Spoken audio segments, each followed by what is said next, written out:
भिकारी फाडफाड बोलत होता इंग्लिश. सत्य समजताच त्याला जागेवरून उचललं. पोलीसही क्षणभर गोंधळले. हा एवढा मोठा माणूस इथे काय करतोय? 3 बंगले, कार आणि अजून बरंच काही. ही घटना समोर आल्यानंतर देशभरात खळबळ उडाली. कारण रस्त्यावर दिसणारा तो माणूस साधा नव्हता. तो कुणाच्याही कल्पनेपलीकडचा होता. आपण रोज रस्त्यावर, चौकात, बाजारात अनेक भिकाऱ्यांना पाहतो. कधी एखाद्याच्या डोळ्यात पाणी असतं, कधी कुणी अपंगत्व दाखवतं, तर कधी कुणी 2 शब्द इंग्लिशमध्ये बोलून समोरच्याला थबकवतो. असाच एक माणूस नेहमीसारखा, पाठीवर बॅग, हातात बूट, अंगावर मळकट कपडे आणि तोंडातून अचानक फाडफाड इंग्लिश. लोक थांबायचे, कोणी आश्चर्याने बघायचं, कोणी हसून पुढे जायचं, तर कोणी खिशात हात घालून पैसे द्यायचं. पण त्या दिवशी काहीतरी वेगळंच घडलं.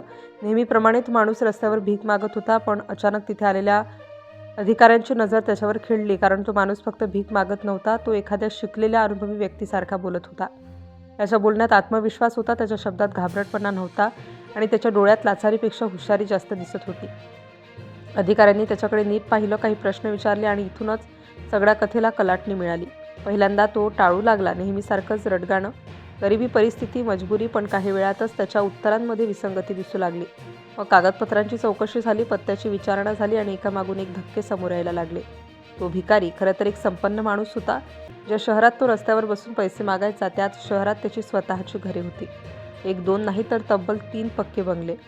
एक घर 3 मजली, दुसरं प्रशस्त, तिसरं स्वतंत्र.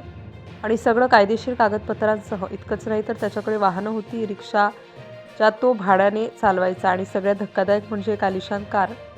ती कार तो स्वतः चालवत नव्हता, त्यासाठी त्याने ड्रायव्हर ठेवलेला होता. पोलिसांना आणि अधिकाऱ्यांना क्षणभर विश्वासच बसला नाही. जो माणूस रस्त्यावर बसून भीक मागतो, तो एवढं सगळं कसं काय उभं करू शकतो? पण खरी धक्कादायक गोष्ट अजून बाकी होती. चौकशीत पुढे जे समोर आलं ते ऐकून सगळेच अवाक झाले. तो माणूस फक्त भीक मागत नव्हता, तो व्यवसाय करत होता. रोज मिळणारी भीक, तो पैसा तो कुठे वापरायचा हे ऐकून पोलीसही हादरले. तो पैसा सराफा बाजारातील व्यापाऱ्यांना व्याजाने देत होता.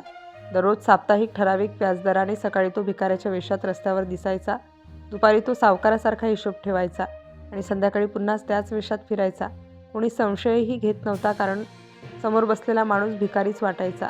ही सगळी पोलखोल झाली तेव्हा त्याचं नाव समोर आलं. मांगीलाल. मध्य प्रदेशातील इंदूर शहरातील ही घटना आहे, जिथे प्रशासनाने भिक्षावृत्ती निर्मूलनासाठी मोहीम सुरू केली होती. या मोहिमेदरम्यान एकामागून एक प्रकरणं समोर येत होती. पण मांगीलालचं प्रकरण सगळ्यांपेक्षा वेगळं होतं, कारण इथे फक्त भीक नव्हती, इथे डोकं होतं, नियोजन होतं आणि संपूर्ण सिस्टीमचा गैरफायदा घेतला जात होता. या एकाच शहरात हजारो भिकारी आढळले. अनेकांना समुपदेशन देण्यात आलं, अनेकांना आश्रमात पाठवण्यात आलं. पण अशा व्यावसायिक भिकाऱ्यांमुळे खऱ्या गरजूंवर अन्याय होत असल्याचं प्रशासनाचं म्हणणं आहे. आज हा माणूस ताब्यात आहे, त्याची संपत्ती तपासली जात आहे आणि त्याच्यासारख्या लोकांवर कडक कारवाईचा इशारा देण्यात आला. ही गोष्ट फक्त एका भिकाऱ्याची नाही, तर आपल्या डोळ्यांसमोर घडणाऱ्या वास्तवाची आहे. पुढच्या वेळी कुणी रस्त्यावर इंग्लिशमध्ये बोलून पैसे मागितले तर क्षणभर थांबून विचार करा, तो खरोखरच गरजू आहे की कुणी हुशार खेळ खेळतोय? कारण कधीकधी रस्त्यावर बसलेला माणूस आपल्यापेक्षा कितीतरी श्रीमंत असतो.